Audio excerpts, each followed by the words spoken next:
Good evening, good evening. Happy Friday and happy Halloween even too. Uh may your days be scary with fright. Okay. Hope everybody's doing well today. I'm doing pretty well. It's Friday, can't complain with that. Um so jumping on for just a quick little session. I know in recent videos the kind of topic of discussion has been taking one small little thing and just drilling into that practice wise. Um, and that's a really valuable thing to apply for practice. Today, I wanted to kind of dive into something in relation to writing drum parts when you're actually creating ideas of your own. The idea is simply so this is kind of two pronged. The idea is we're trying to write in such a way where our fills and the core groove are kind of following uh, a similar theme, a similar rhythmic theme is what we're going for. And so I just released a short little video earlier today that kind of exhibits this. So I'll show that really quick uh, just so that you kind of get a feel for what we're going at here.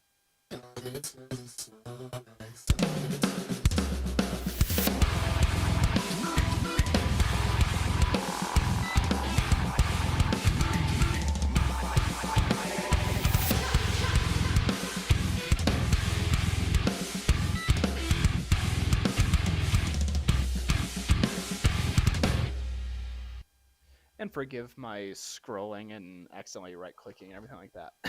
so, still figuring out the streaming thing. So the idea that I'm talking about here is applied within this song actually. Dun, dun, dun, dun, dun, dun, dun, dun, dun.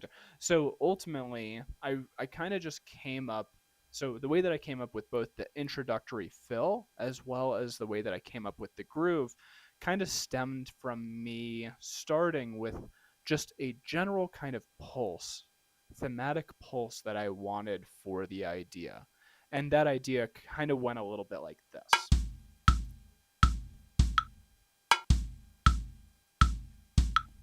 And from there, I was able to take that uh, and kind of create a fill and create a groove for it. So let's look at that within a groove capacity first and foremost. And forgive me if it gets a little bit quiet. Uh, I'm trying to figure out the best way to go about getting the sound with this mic clipped on. What we basically did here is I followed this pattern that we see here exactly for the groove. We'll start with the groove and then we'll come to the fill afterwards. So the groove really is just me essentially doing this, maybe with some additional kick parts interjected, but it's basically this. So one yanda, two yanda, three. So in the groove, the snare drum kind of takes the three, and I use a kick drum uh, just before that, just to kind of free up my hands, and then land the hand for the snare drum part of it, just following. So one E. So what we have here is one E and a two E and a three E and a four E and a one E and a two E and a three E and a four E and a. And so I basically decided, okay, I will use the kick drum and the snare drum to accent these two. So one E and a two E and a three E and a four E and a. So that's essentially what the groove is there. So one E and a two E and a four E and a. And then I just throw in some little things other than that. Like I said, I'll throw a kick drum there, but that's just valuable because uh, what I ultimately do from there is I fill in the space in between with ghost notes, and it can sometimes be a little bit challenging going from a ghost note into an accented snare on the three. So sometimes it's really, really helpful to just leverage your kick drum in situations like that. So, uh, so me filling out that space, one E and a two E and a three E and a four E is how it kind of goes right there. But it's still following this sort of pattern right here. So, and then I throw in some little triplets at the end there, but just to straighten it out a little bit, one E and a two E and a three E and a four E and a. So that's it. One E and a two E and a three E and a four E and a. One E, one E and a two E and a three E and a four E. So if I was just to do the basic groove with me using the kicks as the rhythm that we see displayed here, and then the snare drum essentially put here, and then I just move this kick here so that I can land that, and then I just fill in the rest of it with either cymbals, ghost notes, or a combination of the two. One E and F2, E and F3, E and F4, E and F. One E and F2, E and F3, E and F. One E and F2, E and F4, E and F. One E and F2, So that's basically how that goes right there. But then I just end off the phrase by doing a cool little triplet there. I'll do that.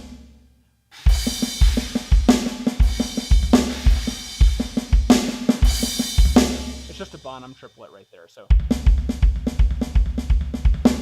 but ultimately, it's really just following that pattern. So this being the core pattern that we were working with, all I did was decide, okay, the 3 is going to be this where the snare drum hits, and so that I can give my hands a little bit of a breathing space to land that accented snare, I'm going to put a kick drum just before it. So 1 E and F2 E and F3 E and F4 E and F. 1 E and F2 E and F4 E. I don't know where, just because I'm so used to doing that at the end, I don't know where the last cymbal would land, but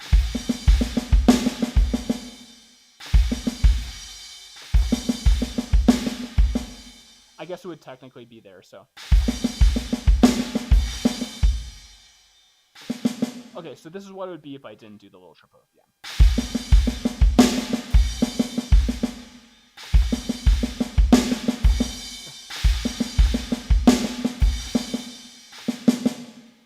Me figuring out my own parts. But it's really just to drill home the point that what we're doing here is just that 1 E and a 2 E and a 3 E and a 4 E and a.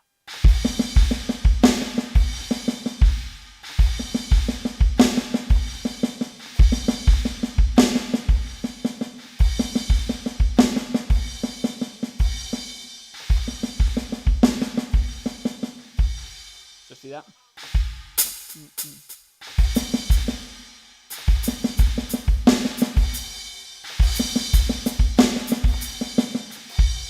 Man, I'm having a hard time actually conveying this or landing it right now. It's been like a month since I figured out the part. So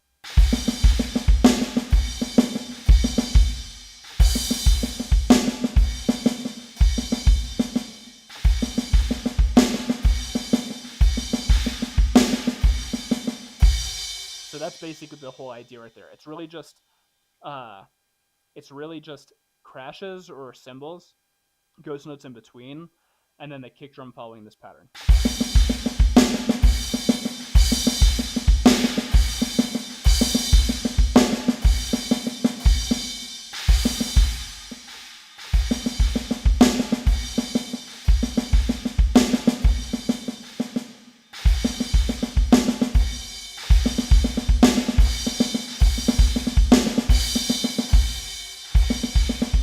So that's the whole general idea right there. So come up with like just a core rhythm that you want under the groove, and then create the groove from that, and then make a little salt and pepper adjustments as you please. And what I do for that is just on the very tail end, I'll throw in a little 16th note triplet, or maybe 32nd note triplet that. So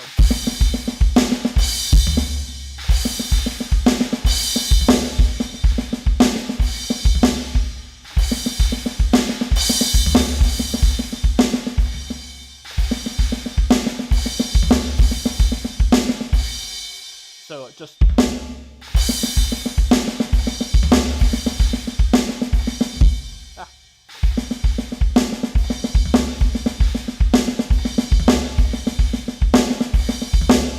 So that's the whole idea right there. But just to bring it back to the very, very bare bones version of this rhythm that we see here, as it'll go, it would just be simply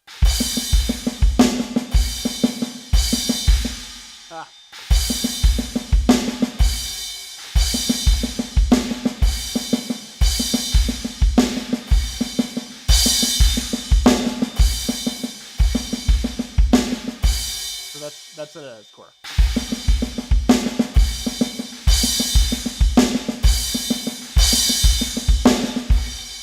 So then just throw the triplets at the end. So.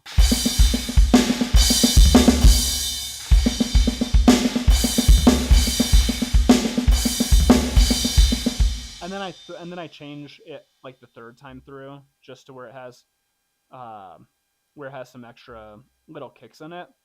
But I feel like that's a good formula, is have an established rhythm, do it 2 times through, change the third time through just for a little bit of change up, and then bring it back to the original theme, especially in a groove context. So that answers the groove side of things. That's us applying this. So.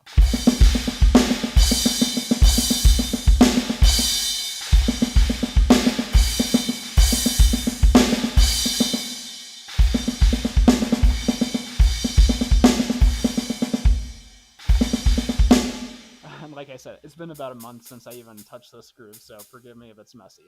It's more so the idea here is that I'm less of communicating this exact groove and more so communicating this principle of taking an established theme, rhythmic theme, and applying it in different contexts. So that's us doing it in a groove context.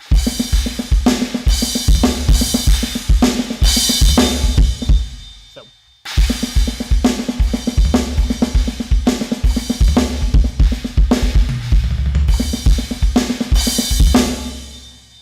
So that's groove context. Now, if we were to apply the same thing within a fill context, we just want to have it. So even though I have this on a kick right now, so let's bring it back to the original kind of model here. So what we're seeing here is just 1, 1, 2, 3, 1, 2, 3, 4, 1, 2, 3, 1, 2, 3, 4, 5, basically. So we have 1, 1, 2, 3. So 1, 1, 2, 3, 1, 2, 3, 4. 1, 2, 3, and it's starting at each of those established marks. So 1, just blank, then 3 after that, then 4 after that, 3 after that, 5 after that. All right. So what I kind of did for that is just some for the first 16th note that happens there, I just lay down a kick. So first part is really just a kick, and then I convey that 1, 1, 2, 3, the 3 after that. So that's my 3 right there. 1, 1, 2, 3. 1, 1, 2, 3. 1, 1, 2, 3. And then I start up the 4. All right. So I have 1, 1, 2, 3. 1, 2, 3. 1, 1, 2, 3. 1, 2, 3, 4. Because we have 1, 1, 2, 3, 1, 2, 3, 4. So 1, 1, 2, 3, 4. 1, 1, 2, 3, 4. Let's see if I can loop that. 1, 1, 2.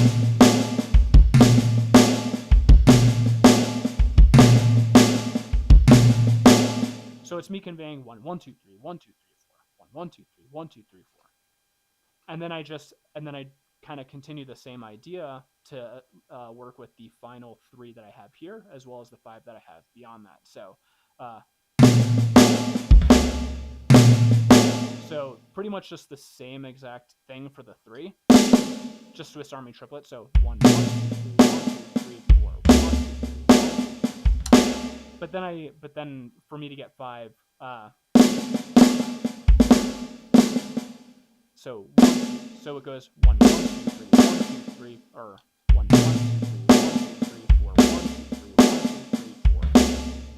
So that's basically me taking up 3 and then 5, like 16th notes worth of space. 1, 1, 2, 3. And I could even do this just right here, just that you know that. So 1, 1, 2, 3, 1, 2, 3, 4, 1, 2, 3, 1, 2, 3, 4. And that's basically how it goes. And then ultimately you have. Yeah. And so that's the whole idea here, is just taking a single rhythm and seeing how you can create grooves out of it, as well as corresponding fills that can work alongside that.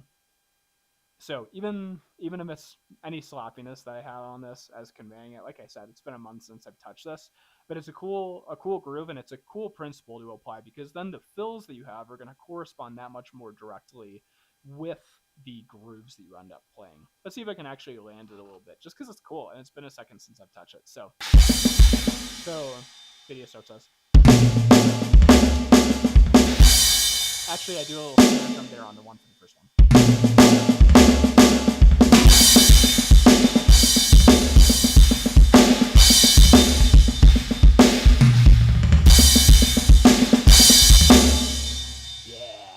I like that a lot. It's cool. So let me do it one more time without the mic on, just so that it sounds a little crispier.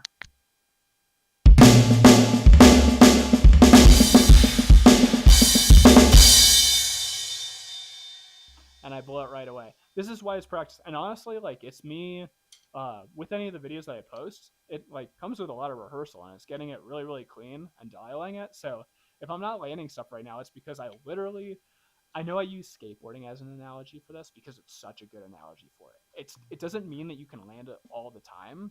You hope to be able to land it all the time, but sometimes if you're just trying to capture it, like you only really need to know it for that. It's like studying for the test. It sounds kind of cheating-ish, but like unless you use it all the time, you're not going to need to have it. You're always going to need to have some sort of rehearsal or some sort of buffer to like get back to the ideas that you've once landed. So all right, so I'm gonna give that another shot just because it's cool, and I like just want to retain it better. So what that means is I have to rehearse it. I have to revisit it. So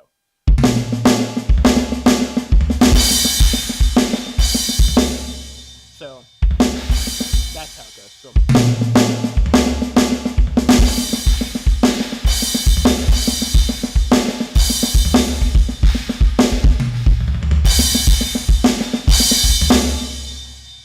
And then I end it with a little 16th note triplets there.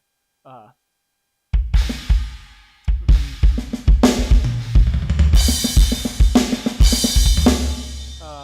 did I do that?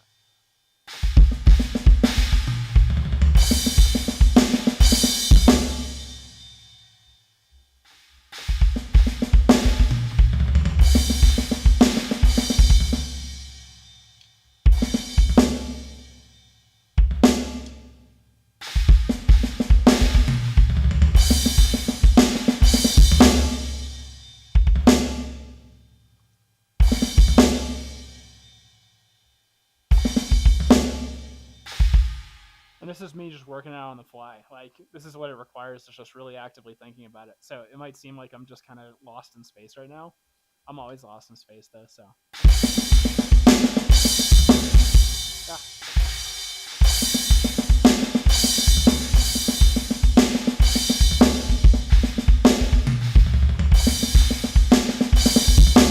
There it is.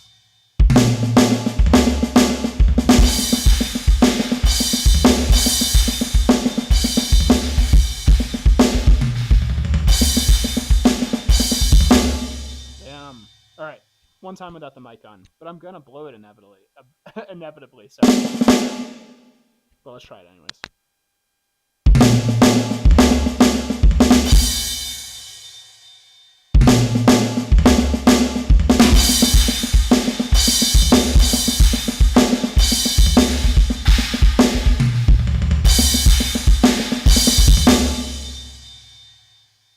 There it is. I got it. I knew I would.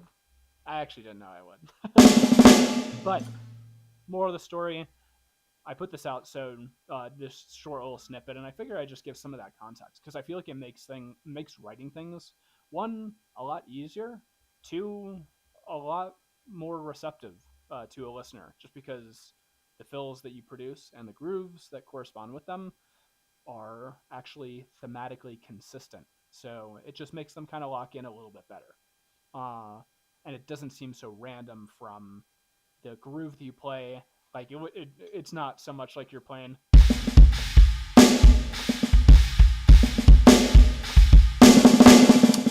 And then just some random spazzy fill. It's like the fill actually is tailored to the groove instead of being a totally separate thing. So.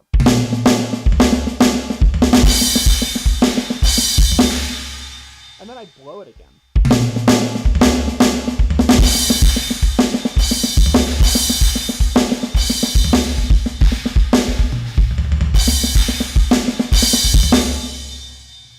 Damn. Okay. Again, I know I'm kind of repeating myself at this point, but have like a rhythmic theme in mind. And actually, what you could do to arrive at this is focus on what the other instruments are playing. In this case, it's like if the instruments are playing dun dun dun dun dun dun dun, then you kind of like lock in with that really nicely. There's also the option of if they're playing something, you could almost kind of counter it by playing something that plays against it really nicely. But then just you're still determining your rhythm based on what the other rhythm is doing, whether you're playing with it or you're playing in some way against it. So take that away. Ultimately, the step process here is determine a rhythm, whether it's you playing with other instruments that are happening or playing against it in some sort of tasteful way. Then see how you can establish a groove and certain fills that correspond with that underlying skeletal thematic rhythm. So hopefully this helps. I've repeated myself a million times, and I know a few people have enjoyed the video, so I appreciate anybody that's checked that out and anyone that's just gave a thumbs up. So thank you, and to anyone that checks this out and gets some value out of it, much appreciated. But otherwise, was just jumping on, thinking about this and thinking about this general principle, and just wanted to share it. So hopefully it helps, and I'm gonna leave it at that. Enjoy my Friday night. I hope you enjoy your Friday night as well.